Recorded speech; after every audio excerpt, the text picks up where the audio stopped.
susi sa pagkakunawaan. Magandang araw po sa ating lahat. May kasabihang ang salita ay makapangyarihan. Isang simpleng salita lamang ang maaaring magbigay ng saya, pag-asa at inspirasyon.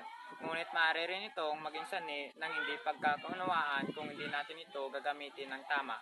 Kaya naman, napakahalaga ng mabisang komunikasyon sa ating pang-araw-araw na buhay.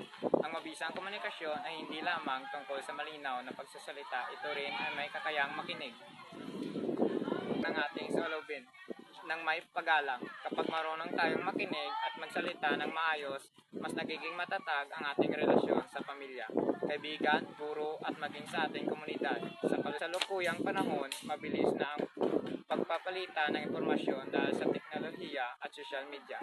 Ngunit kasabay nito ang pagpapalaganap ng maling impormasyon, pangusga at masasakit na salita. Bilang kabataan, tungkulin natin maging responsable sa ating mga sinasabi, isinusulat at ibinabahagi sa internet bago tayo magsalita o mag-post.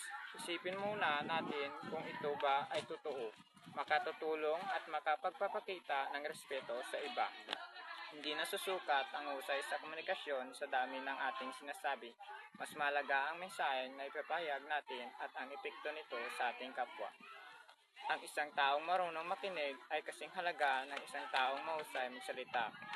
Mga kapwa mag-aaral, gamitin natin ang ating boses upang magbigay ng inspirasyon, magpalaganap ng kabutihan at magbuklod ng pagkakaibigan sa simpleng paggalang, pakinig at tamang pananalita.